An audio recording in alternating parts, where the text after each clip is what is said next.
Welcome to Michigan Out of Doors. I'm Jenny Olson, and this week we've got a fun show for you. I'm here in Port Huron, and we're going to show you a one-of-a-kind event, and it's the Sturgeon Festival that happens here every year, celebrating our great lake sturgeon here in our waters. Jimmy and Jordan have been working on some other fun stuff for us too this week. Well, that's right, Jenny. We do have a few more things on this week's show, and we're actually going to kick off this week's show with something just a little bit different. We're going to head to the Upper Peninsula, and we're going to highlight the towns of Cedarville and Hessel, specifically the Lachino Islands. Now, we are going to do some fishing while we're there, but we also are going to learn a little bit more about that part of our state. After that, we're going to show you a game that should help you hone your archery skills. So lots of good stuff on this week's show. You stay tuned. I'm Jimmy Gretzinger. It's time for Michigan Out of Doors. From the first spring rains to the soft summer breeze, dancing on the pine forest floor, the autumn colors catch your eyes. Here come the crystal winter skies. It's Michigan, Michigan out of doors. Someday our children all will see this is their finest legacy, the wonder and the love of Michigan. As the wind comes whispering through the trees, the sweet smell of nature's in the air. From the Great Lakes to the quiet stream, shining like a sportsman's dream, it's the love of Michigan we all share. Michigan Out of Doors is presented by Greenstone Farm Credit Services, making recreational land ownership possible across Michigan and northeast Wisconsin. Begin your land financing journey at one of Greenstone's 37 locations or visit greenstonefcs.com. By Vanguard, a global manufacturer based in Michigan featuring rifle scopes, binoculars, and spotting scopes with lifetime warranties. Vanguard supplies sporting optics and accessories for the outdoor enthusiast online at vanguardworld.com. By Country Smokehouse, offering a variety of meat products. Country Smokehouse is located 3 miles south of I-69 on M53, just south of Imlay City. Country Smokehouse is a meat processor, a butcher, and a destination for sportsmen. We all have one, that perfect spot, a special place we go to smooth out the ripples of the day. Our perfect spot is calling. Our perfect spot is Pure Michigan. Your trip begins at michigan.org. Well, to kick off this week's show, I was contacted by some of the folks that live in the Cedarville and Hessel area. They asked us to come up and do a story on that part of the state. Well, I have bird hunted in that part of the state, so I was really excited to get back up there because I thought I knew a lot about the area. Well, there was a lot about the Lachino Islands and the town of Cedarville and Hessel that I didn't know. Well, we are about actually just passing the Wolverine exit here on 75, heading to the UP, to one of my favorite spots in the UP. Now, most everybody, when you get to the Upper Peninsula, they either go north or west. But if you've never gone to the UP and turned right, you're missing out. And we're going to be spending some, actually a couple days in the Lachino Islands area, which is Cedarville and Hessel. And we're going to kind of explore that part of the state. We're going to do 2 different kinds of fishing. And that is just, it's a gorgeous area. We're excited. We're going to be going over the bridge here. It's a beautiful night. We got good weather for the next couple days, so should be a lot of fun. Jordan and I arrived in Hessel as the sun was setting, and we met our guide for the few days that we would be in town, Becky Kogelschatz. Becky and her husband Perry own the Hessel Bay Sunset Cabins and have lived here for several years after vacationing here for even longer. This area, well, it has a way of making you want to stay, and of course the water is a big reason for that. We had a full couple of days planned, so we quickly unpacked and got ready to hit the water first thing in the morning. However, we weren't fishing until the afternoon, so our first trip out among the islands was going to be a bit different. We would hit the water by kayak to start our trip. Okay, Jesse, we're going to do some kayaking here today, sea kayaking, so it's a little different than maybe some of the kayaking I've done before. When people come up here, maybe they've never done some kayaking, how do you get people into this kind of stuff? Yeah, we specialize in beginners and we go all the way to advanced. But one of the things that we really take the time with is fitting the gear, going over the technicalities of paddling strokes, and do instruction in the beginning so everyone has a chance to learn how to be efficient for the day. And do you have people kind of from all over the state, all over the Midwest? Who comes up here and does this? Yeah, we have a lot of people from the Midwest mostly, and it just depends, though. We sometimes are getting bike groups, we get alumni associations, we get college groups, and sometimes those are coming from outside of the area. But our specialty really has been showing people what is in their backyard, so to speak, for people that live here in the Midwest and in Michigan. With a picture-perfect day to be paddling, we got to see a lot of the shoreline, and Jesse says that the beauty of this place is just one of its many highlights.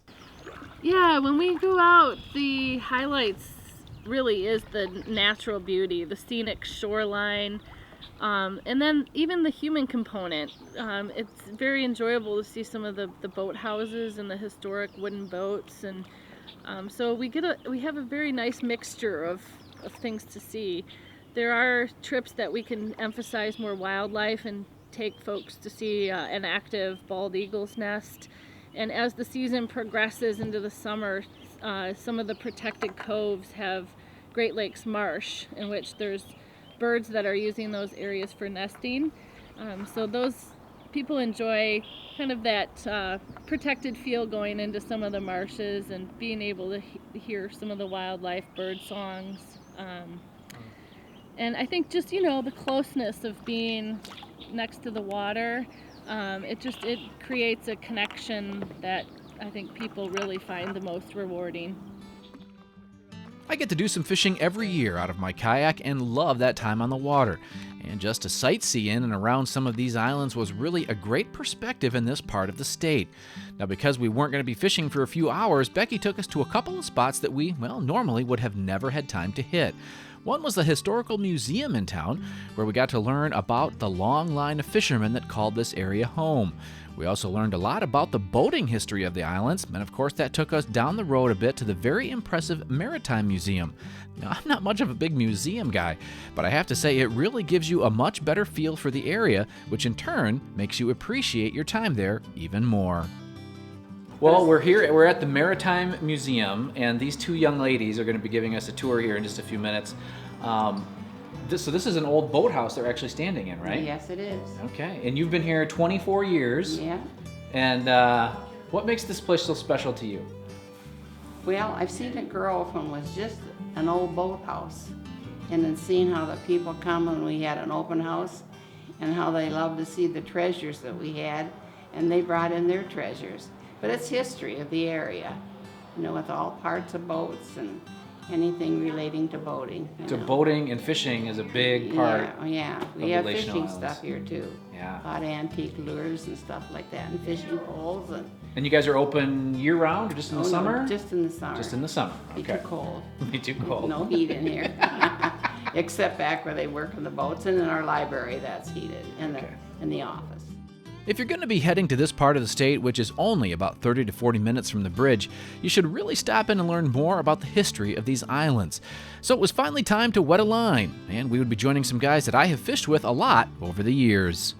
Well, we are now out doing a little fishing. We're out with Norm and Jason Perkins. We've fished with these guys, what do you think, Jason, 4 or 5 times? Half a dozen times, probably? 4 times, yeah. 4 times? And one of the few charter boats in the area, Island Charters.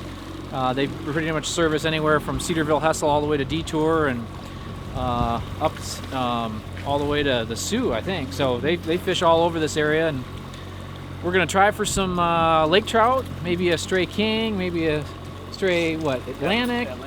We're gonna do that for a little while, see if we can't get something on the big water, and then maybe go in closer to the islands and try for some pike. So kind of a neat area to fish, and we're gonna kind of get a different view of the Lake Chanot Islands from out on the fishing boat, and just getting some lines in the water.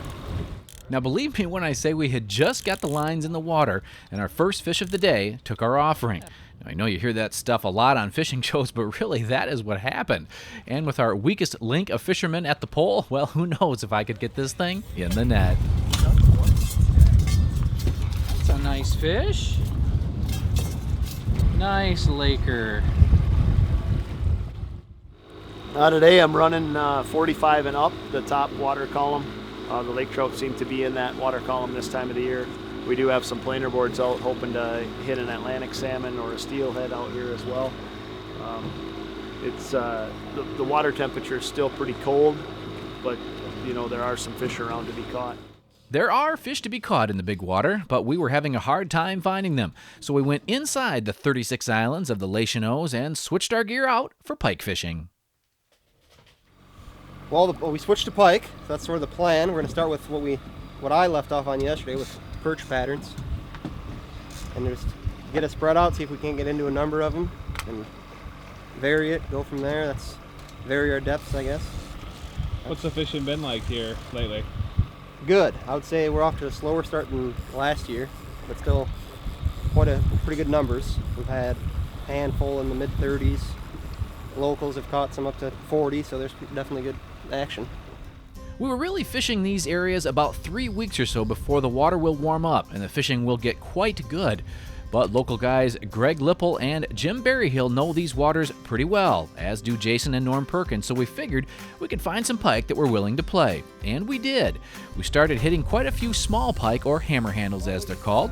We were trolling body baits, and we would try to stay clear of the weeds that the fish were holding in, but yet try to be as close as possible. Now, it was kind of hard to know just what we were looking at when it came to the shoreline. Most all the 36 islands are inhabited, so shorelines do look pretty similar to one another, but once you looked at a map or your GPS, you could see that we were winding in between all sorts of islands and finding fish almost everywhere we went.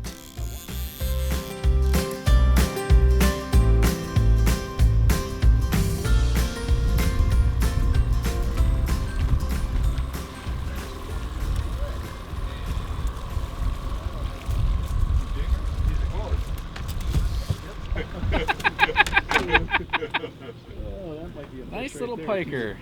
Oh, I didn't even see that going back. Yeah. No, a lot of times these guys will throw these back, but this is a legal fish, and we are doing a fish fry tomorrow.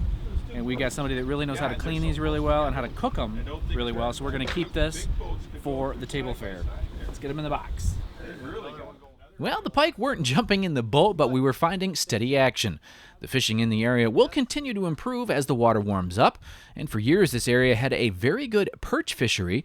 It was hurt by the cormorants, but since a big effort was put in to control those birds in this area, the perch numbers are back up again, and inside many of these islands some good perch fishing can be had throughout the summer months. The king fishery is not what it once was, but most of the rivers here still get a good run in the fall, and the big water does hold decent numbers as well.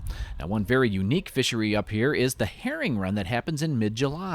There's about a 2 to 3 week window where they run the St. Mary's River, and that fishery is a ton of fun if you have never done it. Also, the lake trout action is steady in the deep water here as well. Lots of fishing to be had up here, but we were about done for the night, and we had 1 laker and 2 nice keeper pike.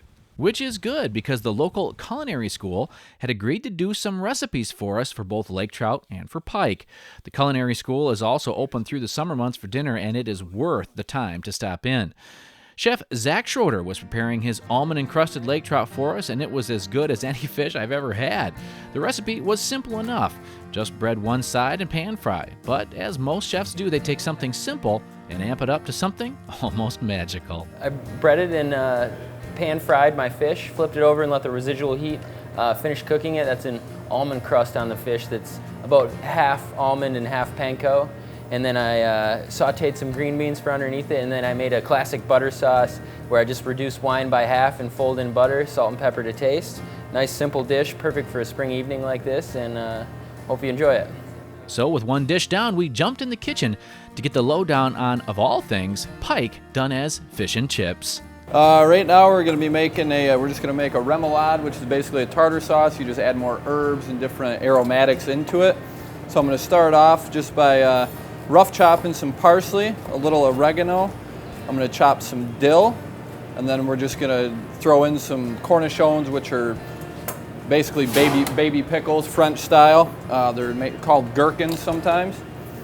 And from there, we'll add an egg, froth it up, add a little vinegar, and then finish it off with some oil to basically make a mayonnaise. Now, one of the keys here was getting the bones out of the pike, and that is done in part when cleaning by taking that row of bones out, but the chefs also went through and pulled out any bone that they could see.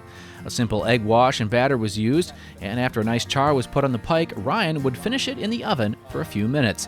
But once again, they took a fairly simple recipe and added the sauce that was out of this world, and then added homemade chips, and then topped it off with, of all things, lamb bacon. I mean, it was really something to watch these guys cook. But far better was eating their creations. Jordan and the guys dug in, and let me just say, it was the best pike and the best lake trout I've ever had. Special thanks to the guys at the Lachino Culinary School for letting us into their kitchen. Thanks to Becky for taking us around the area. If you're looking for a new corner of our state to explore, head to the UP and turn right on 134. The Lachino Islands and the towns of Hessel and Cedarville are some places you will be glad you visited here in Michigan's Out of Doors. The sculpture of the lake sturgeon behind me is just one way that the people of Port Huron and neighboring communities honor this awesome fish that lives in these waters and comes here in great numbers to spawn every spring. Another thing they do to honor this great fish is to have a celebration, a festival in its name. The aqua blue waters of the St. Clair River here in Port Huron draw people from near and far to see its beauty and to take in the local sights. Beneath the surface of these waters is a large population of lake sturgeon that come here to spawn every spring. And the sturgeon spawning grounds have made some waves, so to speak, with an event that's now in its third year here in Port Huron. The Blue Water Sturgeon Festival takes place at the end of May and coincides with the spawning season here. This year's festival began with an opening drum ceremony by the Walpole Island First Nation tribe of Native Americans.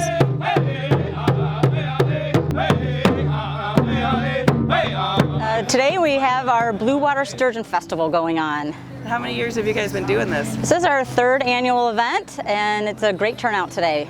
We're having a big party today right on the shores of the St. Clair River, downtown Port Huron, for thousands of people, and the lake sturgeons are guests of honor. The lake sturgeon are unique to this area, to the Blue Water area. We have more lake sturgeon living here in the St. Clair River and underneath the Blue Water bridges than anywhere else in the entire Great Lakes. And we wanted to showcase these amazing giants of the Great Lakes. And what better way to do it than to hold a sturgeon festival? And there's no other sturgeon festival that goes on in Michigan. So this is a really unique opportunity that we're providing to thousands of families today. Our most popular activities are our Huron Lady Sturgeon Cruise, where people can take a cruise on the Huron Lady and see the sturgeon swimming in the bottom of the river. And then our live touch tank, where we have some sturgeon hanging out in a touch tank where people can stick their hands in and touch and feel and hold those lake sturgeon.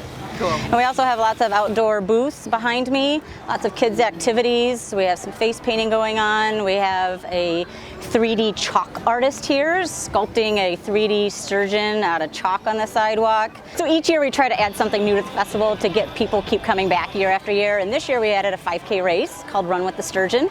And we have our mascot down here so runners could actually run with the sturgeon for our 5K race. And so we keep adding new things every year so it gets bigger and better. And I assume next year will be the same too, and keep growing it. The St. Clair Detroit River chapter of Sturgeon for Tomorrow has been involved in the festival from the beginning. You know what? It's just very much rewarding. One of our missions is to make people more aware of lake sturgeon. And you know, there were a lot of people that didn't even know they exist in the river here. And over the past few years, we've done tremendous outreach. We've reached a ton of people, a lot of families, kids. This is a great event. It's free. People can see the fish up close and personal where they couldn't otherwise. Just a blast.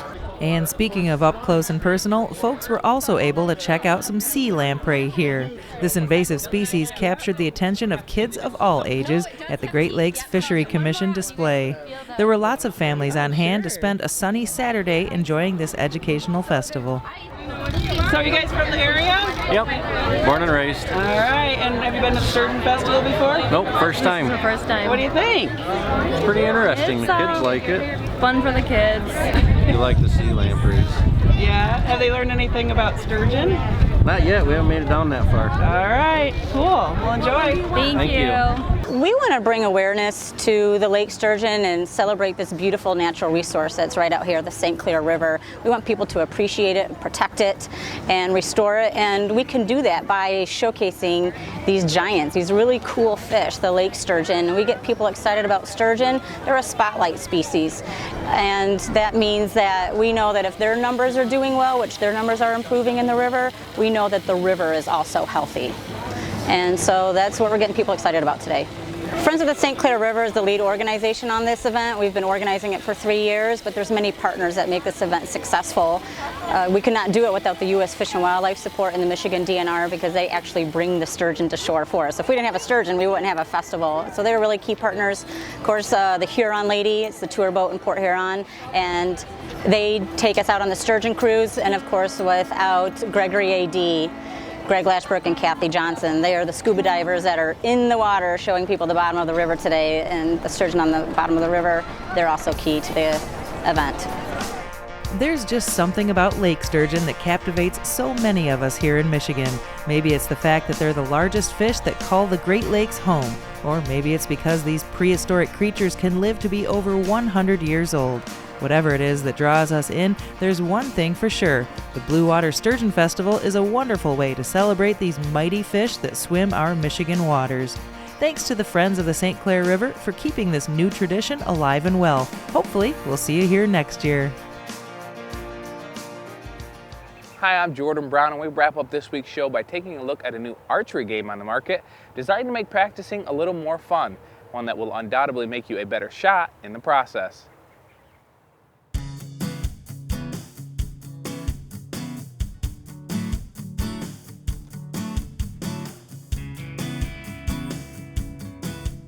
My name is Joe Olson. I'm the owner of R&J Archery LLC.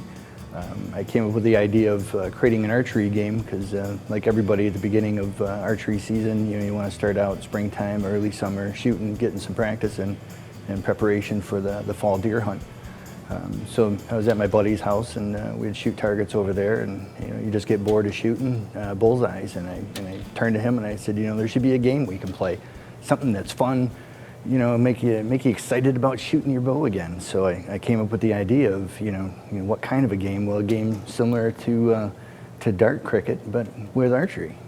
Why can't this work? So I designed a game, the board itself, to make it easy for anybody to shoot at, keep your interest. Then, of course, moved on to the scorecard and the rules, and made league rules to play in a league, set up spreadsheets so anybody could play the game, and anybody could start a league, and that's all free and downloadable from the website, and that's how it all got started. Well, the name of the game being descending order, you want to close out the numbers in descending order, starting with 20, 19s, 18s, 17s, and so on.